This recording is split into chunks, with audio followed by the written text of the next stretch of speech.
Good morning students. प्रिय विद्यार्थीगण, आज इस लेक्चर में मैं आपको वर्कबुक में लेसन 8 दोहा अष्टक जो दोहे हैं कबीर जी, संत कबीर जी, तुलसीदास जी और रहीम जी के, मैंने आपको लास्ट लेक्चर में टेक्स्ट बुक में इन दोहों का जो भावार्थ है वह समझाया था। आज इस लेक्चर में मैं इस लेसन की शॉर्ट एक्सरसाइज और व्याकरण आपको समझा रही हूँ। आपको ध्यान से सुनना है और समझना है। प्रश्न 1, निम्नलिखित प्रत्येक प्रश्न के उत्तर के लिए दिए गए विकल्पों में से सही विकल्प चुनकर उसका क्रम अक्षर प्रश्न के सामने दिए गए बॉक्स में लिखिए। नंबर 1, कबीर किसे बुरा बताते हैं? जिसका उत्तर है सी, लालच। नंबर 2, किसका स्वभाव शुभ जैसा होना चाहिए? जिसका उत्तर है बी, साधु का। नंबर 3, लुहार की धौंकनी से लोहा क्या हो जाता है? जिसका उत्तर है ए, भस्म। नंबर 4, गरीब की क्या व्यर्थ नहीं जाती? जिसका उत्तर है ए, हाय। नंबर 5, प्रेम का धागा न तोड़ने की सीख किसने दी है? जिसका उत्तर है सी, रहीम जी ने। तो इस प्रकार आपको जो विकल्प दिए हैं उसमें से सही विकल्प चुनकर बॉक्स में भी लिखना है और आपको आंसर लिखना है। प्रश्न 2, कोष्टक में से उचित शब्द चुनकर रिक्त स्थानों की पूर्ति कीजिए। जिसमें यहाँ हमें कोष्टक में दिया है भांति भांति, हाय, सूप, प्रकाश और धागा। इन शब्दों को हमें चुनकर रिक्त स्थान में उसका उत्तर लिखना है। जैसे नंबर 1, साधु ऐसा चाहिए जैसा शुभ शुभाए, मतलब जैसा शुभ शुभाए। साधु का जो स्वभाव होता है वह शुभ के समान होना चाहिए, जो व्यर्थ बातों को शुभ जैसे अपने में अच्छे दाने रख लेता है और बाकी कचरे को बाहर फेंक देता है। नंबर 2, तुलसी इस संसार में भांति भांति के लोग। नंबर 3, तुलसी हाय गरीब की कबहू न खाली जाए। नंबर 4, रहीमन धागा प्रेम का मत तोड़ो चटकाए। नंबर 5, कही रहीम प्रकाश हित संपत्ति संचही सुजानी। तो इस प्रकार हमने कोष्टक में जो उत्तर दिए हैं उसको चुनकर रिक्त स्थान में उत्तर लिखे हैं। प्रश्न 3, सही वाक्य चुनकर विधानों को पूर्ण कीजिए। नंबर 1, पथिक को खजूर के फल नहीं मिलते क्योंकि? जिसका उत्तर आएगा क, वे बहुत ऊंचाई पर लगते हैं। तो हमें यह विधान को पूर्ण करना है और लिखना है वे बहुत ऊंचाई पर लगते हैं। नंबर 2, बड़ों से प्रभावित होकर। जिसका उत्तर है क, छोटों की उपेक्षा नहीं करनी चाहिए। हमें बड़ों को देखकर कोई भी छोटा इंसान है उसकी उपेक्षा नहीं करना चाहिए। हमें उनका तिरस्कार कभी नहीं करना चाहिए। तो हमें ऐसे क ऑप्शन लिख के छोटों की उपेक्षा नहीं करनी चाहिए। इस प्रकार वाक्य को पूर्ण किया है। एक एक वाक्य में उत्तर लिखना है। नंबर 1, खजूर का पेड़ बड़ा होता है फिर भी कबीर उसको महत्व नहीं देते। क्यों महत्व नहीं देते? जिसका उत्तर है बड़ा होने पर भी कबीर खजूर के पेड़ को महत्व नहीं देते क्योंकि उससे पथिक को छाया नहीं मिलती। उसके पेड़ से पथिक होता है उसको छाया नहीं मिलती क्योंकि बहुत ऊंचा होता है और उसके फल बहुत ऊंचाई पर लगते हैं। नंबर 2, मक्खी को हाथ मलने और सिर धुलने की नौबत कब आती है? जिसका उत्तर है मक्खी को हाथ मलने की और सिर धुलने की नौबत आती है क्योंकि वह गुड़ खाने की लालच में पड़ती है। नंबर 3, गरीब की हाय से क्या होता है? जिसका उत्तर है गरीब की हाय से उसे सताने वाले का सर्वनाश हो जाता है। नंबर 4, सज्जन लोग अपनी संपत्ति का उपयोग कैसे करते हैं? उत्तर, सज्जन लोग दूसरों का भला करने में अपनी संपत्ति का उपयोग करते हैं।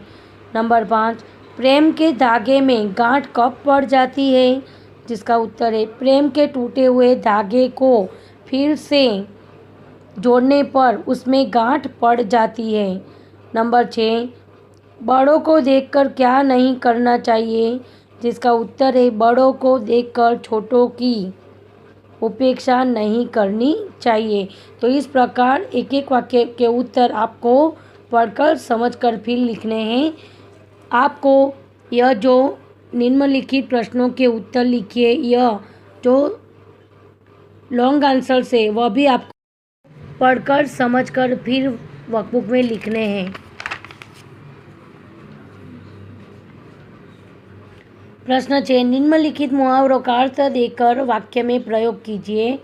नंबर 1, हाथ मलना, जिसका उत्तर है पछताना। वाक्य, निशाना चूक जाने से हिरन भाग गया और शिकारी हाथ मलता रह गया।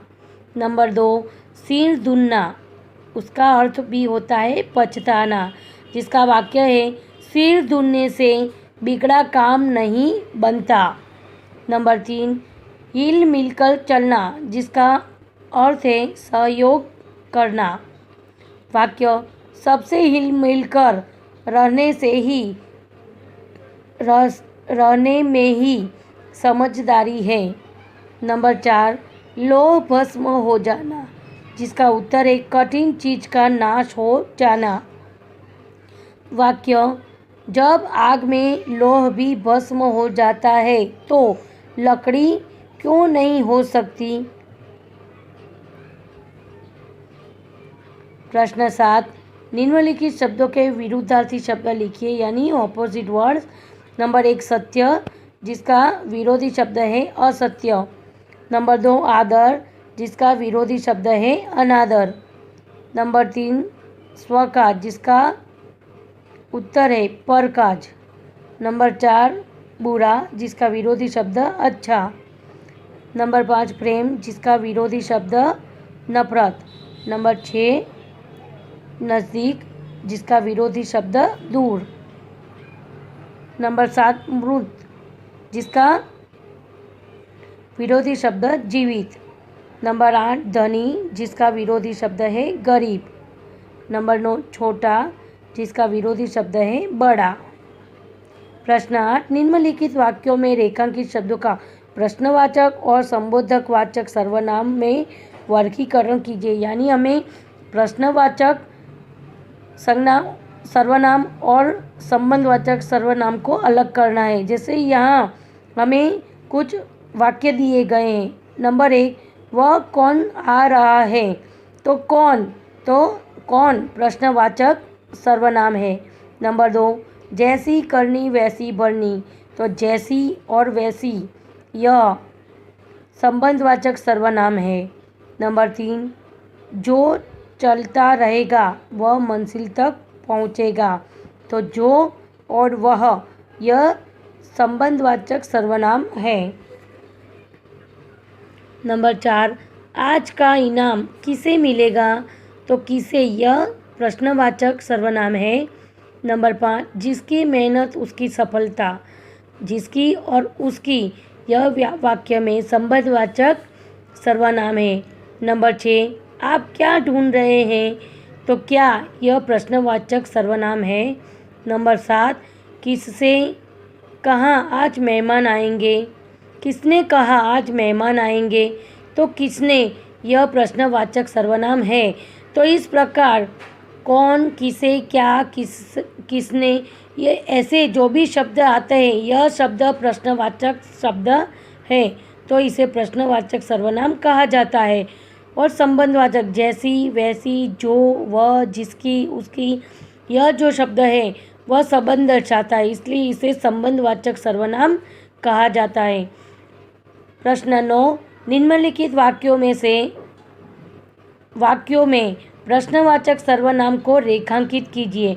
हमें कुछ वाक्य दिए हैं, तो इस वाक्यों में जो प्रश्नवाचक सर्वनाम है उसके नीचे अंडरलाइन करना है, रेखांकित यानी रेखा करनी है। नंबर 1, आप क्या लाए हैं? तो आप क्या लाए हैं, जैसे मैंने आपको ऊपर समझाया कौन, कैसे, क्या, किसने, तो यह सब जो प्रश्न हम किसी से पूछ रहे हैं तो यह सब प्रश्न दर्शाता है, इसलिए क्या यह प्रश्नवाचक सर्वनाम है। तो क्या के नीचे हम अंडरलाइन करेंगे। नंबर 2, दरवाजे पर कौन खड़ा है? तो कौन यह प्रश्नवाचक सर्वनाम है, तो इसके नीचे भी हमें अंडरलाइन करना है। नंबर 3, यह किसका घर है? तो किसका यह भी प्रश्नवाचक सर्वनाम है, इसलिए हमने इसके नीचे रेखा की हुई है। नंबर 4, पहला इनाम किसे मिला?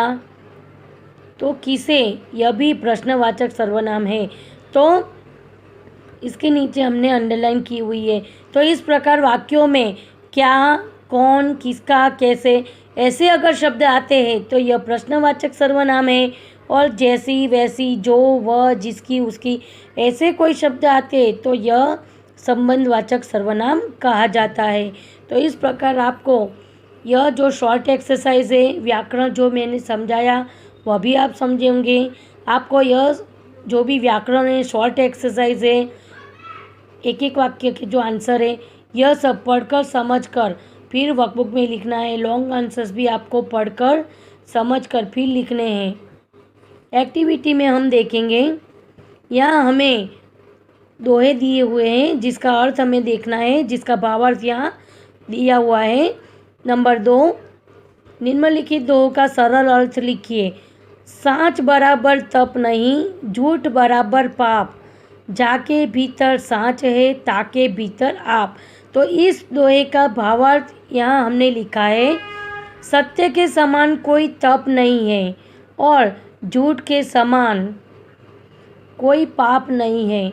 जिसके हृदय में सत्य है उसके हृदय में भगवान रहते हैं। दूसरा दोहा हम देखेंगे, बिगड़ी बात बने नहीं, लाग करे किन कोई, रही मन बिगड़े दूध को, मथे न माखन होय। इस दोहे का भावार्थ है, जो बात बिगड़ गई सो बिगड़ गई, फिर कितने भी प्रयत्न करने पर भी वह नहीं सुधरती। जो दूध बिगड़ जाता है उसे मथने से मक्खन नहीं निकलता। तो इस दोहे द्वारा हमें सीख भी मिलती है कि हमें हमेशा सत्य बोलना चाहिए। जो असत्य हम बोलते हैं वो बहुत बड़ा पाप है, इसलिए हमें सत्य ही बोलना चाहिए। जिसके मन में सत्य होता है उसके मन में ही भगवान बसते हैं। और दूसरे दोहे में हमें यह बात समझाई गई है कि एक बार जो संबंध बिगड़ जाता है वह संबंध वापस जुड़ता नहीं है, और अगर जुड़ भी जाता है तो उसमें गांठ पड़ जाती है। इसलिए रिश्तों को भी हमें ईमानदारी से विश्वासपूर्वक निभाना चाहिए। तो आपको ये दोहे समझ आ गए होंगे। आपको ये दोहे वर्कबुक में एक्टिविटी में लिखना है।